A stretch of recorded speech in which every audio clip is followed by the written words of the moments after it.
नमस्कार दोस्तों, मैं हूं Pankaj Matwal, certified financial planner. दोस्तों, बिजनेस में सस्ते भाव में खरीदिए और महंगे में बेचिए, तभी आपका प्रॉफिट होगा। लेकिन इन्वेस्टमेंट में हमेशा देखा जाता है कि इसका उल्टा हो जाता है।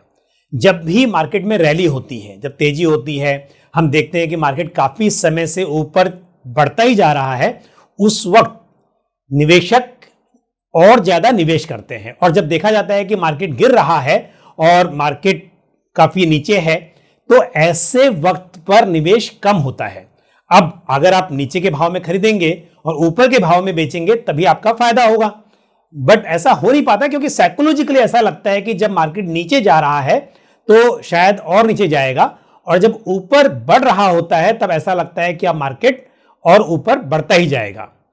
तो इसके लिए कुछ साइंटिफिक मॉडल होना चाहिए कि एक बात तय हो जाए कि मार्केट इस लेवल से ऊपर जाएगा, या कोई फाइनेंशियल ऐसे पैरामीटर जिस पे आप डिसाइड कर ले कि इससे ऊपर अगर मार्केट जाएगा तुम खरीदेंगे नहीं, बेच देंगे, या इससे नीचे आएगा तो हम और ज्यादा अपना इन्वेस्टमेंट बढ़ा देंगे। यदि बात करूं इस साल 2020 की, तो आपको याद होगा मार्च में जब लॉकडाउन स्टार्ट हुआ था, उस वक्त मार्केट बहुत तेजी से गिर रहे थे। तो उस वक्त निफ्टी 7,610 पर आ गया था। उसके बाद हमने देखा कि तब यही लग रहा था, क्योंकि मार्च के महीने में मार्केट गिरते जा रहे थे, और 23 मार्च ऐसी तारीख है जिस दिन इस साल का सबसे न्यूनतम स्तर था। लेकिन जैसे अभी मैं वीडियो बना रहा हूं, तो अभी 20 नवंबर 2020 को यही निफ्टी बढ़कर 12,859 पर आ गया है। तो आप देखिए, अगर किसी ने उन लेवल्स पर इन्वेस्टमेंट किया होगा, यदि आप सिंपल एक इंडेक्स की भी बात करें कि निफ्टी 50 इंडेक्स में इन्वेस्ट कर दिया हो, और 7,610 से लेकर 12,859, तो करीब 69% का यहां पर प्रॉफिट हुआ है। लेकिन समस्या यह है कि कितने लोगों ने ऐसे में इन्वेस्टमेंट किया होगा, और जिन्होंने इन्वेस्टमेंट किया वो कितने लोग वहां पर टिके रहे। क्योंकि होता यह है, अगर किसी ने बहुत निचले स्तर पर इन्वेस्टमेंट कर भी लिया, तो अक्सर देखा जाता है कि रिटेल इन्वेस्टर्स की मैं बात कर रहा हूं खास तौर पर, तो देखा जाता है कि यदि ऐसे लेवल पर इन्वेस्टमेंट कर भी लिया, तो जैसे ही 10-15% का प्रॉफिट होता है, इन्वेस्टर्स प्रॉफिट बुक कर लेते हैं। तो दोस्तों, ऐसे में करना क्या चाहिए? अब यदि ऐसा कोई मॉडल तैयार हो, अपने आप ये करना थोड़ा मुश्किल है। तो यदि ऐसी कोई स्कीम हो जहां पर यह काम फंड मैनेजर करे, कि जब भी ऐसा लगे कि अब मार्केट काफी अट्रैक्टिव है और यहां पर इक्विटी में इन्वेस्टमेंट ज्यादा होना चाहिए, तो ऐसे वक्त में इक्विटी एक्सपोजर बढ़ा दिया जाए, और जब ऐसा लगे कि अब मार्केट एक्सपेंसिव हो गए हैं, उस वक्त इक्विटी में एक्सपोजर कम कर दिया जाए। मतलब कि आप एग्जिट ना करें, आपका इन्वेस्टमेंट स्कीम में बना रहे, लेकिन जो एक्सपोजर है वो इक्विटी में कम और ज्यादा समय के अनुसार होता रहे। तो इसके लिए स्कीम है बैलेंस एडवांटेज फंड, जिसको हम डायनेमिक एसेट एलोकेशन फंड भी कहते हैं।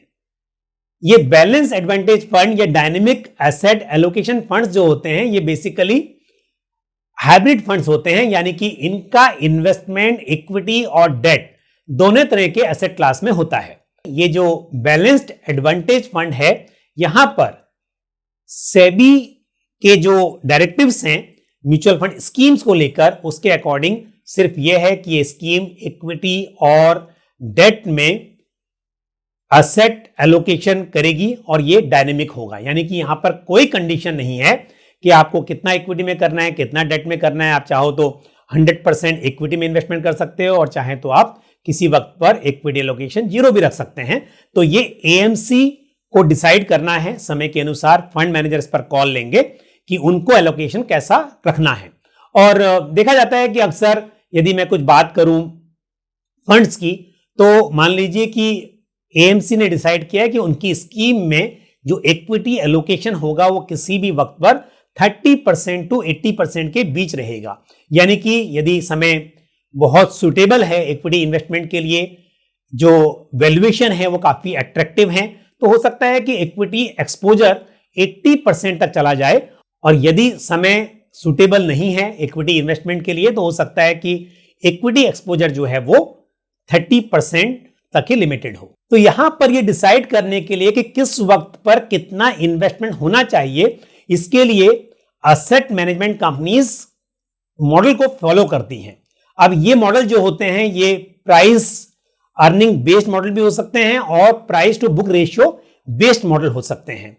तो इस मॉडल के हिसाब से यदि वो देखेंगे कि निफ्टी का प्राइस टू बुक रेशियो एक लेवल से ऊपर चला गया है, यानी कि मार्केट्स अब एक्सपेंसिव हो गए हैं, तो ऐसे में फिर वो इक्विटी में एक्सपोजर कम कर देंगे। या फिर अगर ये देखा जाता है कि मार्केट का प्राइस टू बुक रेशियो जो है वो काफी अट्रैक्टिव है, काफी नीचे है, तो ऐसे वक्त पर इक्विटी में एक्सपोजर बढ़ा दिया जाएगा। यानी कि पूरी तरह से एक साइंटिफिक मॉडल होगा, ये कोई अपनी चॉइस पर नहीं है, ये डिसाइड पहले ही कर दिया एसेट मैनेजमेंट कंपनी ने कि वो अपनी बैलेंस एडवांटेज स्कीम को किस मॉडल के हिसाब से मैनेज करेंगे और क्या लेवल्स रखेंगे। यदि उनको उन लेवल्स के हिसाब से ये समझ में आ जाता है कि अब मार्केट एक्सपेंसिव है, तो ऑटोमेटिकली इक्विटी एक्सपोजर कम कर दिया जाएगा। तो यहां पर जो इमोशनल बायसेस हैं कि हम देखते हैं मार्केट ऐसा लगता है कि तेजी में है तो अभी तो और बढ़ता जाएगा, या नीचे गिर रहा है तब तो गिरता ही जाएगा, तो यहां पर जो इमोशनल बायसेस हैं वो खत्म हो जाते हैं। उसकी जगह पर जो पैरामीटर डिसाइड किए गए हैं उनके बेसिस पर ही ये कॉल ली जाती है। तो दोस्तों, जैसे मैंने आपको बताया कि निफ्टी 23 मार्च 2020 को 7610 के लेवल्स पर क्लोज हुआ था और अभी 20 नवंबर 2020 को यही निफ्टी 12,859 पर क्लोज हुआ। तो यहां पर तो जो प्रॉफिट है, या मार्केट में बोलूं कि मार्केट में जो ग्रोथ हुई वो 69% की हुई। यदि हम बात करें लास्ट 1 ईयर की, तो 21 नवंबर 2019 को निफ्टी 11,968 पर क्लोज हुआ था। तो यदि हम वहां से देखें पिछले एक साल का रिटर्न, यानी कि 21 नवंबर 2019 से लेकर 20 नवंबर 2020 तक का, तो यहां पर जो ग्रोथ हुई है ये लगभग 7.5% से भी कम की हुई है।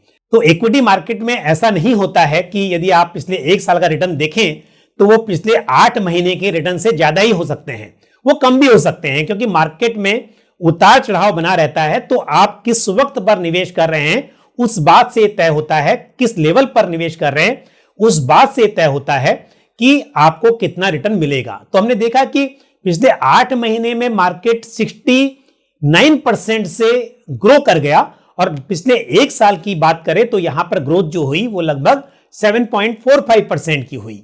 तो इसके लिए जरूरी है कि एक मॉडल फॉलो किया जाए और जिसके हिसाब से प्रॉफिट अर्न किए जाए। यदि मॉडल के हिसाब से हम बात करें तो ये बैलेंस एडवांटेज फंड का जो मॉडल है ये बहुत ही अच्छा है, और यहां पर फंड मैनेजर्स अपने विजडम के अनुसार कोशिश करते हैं कि वो सही समय पर सही एसेट क्लास में एक्सपोजर लें और जिसका फायदा इन्वेस्टर्स को मिले। लेकिन स्कीम टू स्कीम ये वेरी करेगा कि इन्वेस्टमेंट किस तरह की सिक्योरिटीज में और किस तरह के स्टॉक्स में है। इसके लिए ध्यान रहे कि जब भी आप किसी बैलेंस एडवांटेज फंड में इन्वेस्टमेंट कर रहे हैं तो सिर्फ रिटर्न ना देखकर आप उसका पोर्टफोलियो देखें और उस हिसाब से अपना डिसीजन लें। इस कैटेगरी में मैं स्कीम की बात करूं तो ICICI prudential balance advantage fund, Aditya Birla sun life balanced advantage fund और DSP dynamic asset allocation fund जैसे कुछ नाम हैं। तो दोस्तों, मुझे उम्मीद है कि आपको जानकारी पसंद आई होगी। इस वीडियो को आप लाइक करना ना भूलें और साथ ही अधिक से अधिक को शेयर भी करें। कमेंट बॉक्स में अपने सुझाव, अपने सवाल जरूर पूछें, और यदि आपने हमारा YouTube चैनल अभी तक सब्सक्राइब नहीं किया है तो इसको जरूर सब्सक्राइब करें और साथ ही बेल आइकन को भी प्रेस करें। इसी तरह की महत्वपूर्ण जानकारी के साथ आपसे फिर मुलाकात होगी। अपना ख्याल रखिए। Thank you. जय Hind. Mutual fund investments are subject to market risks. Read all scheme related documents carefully.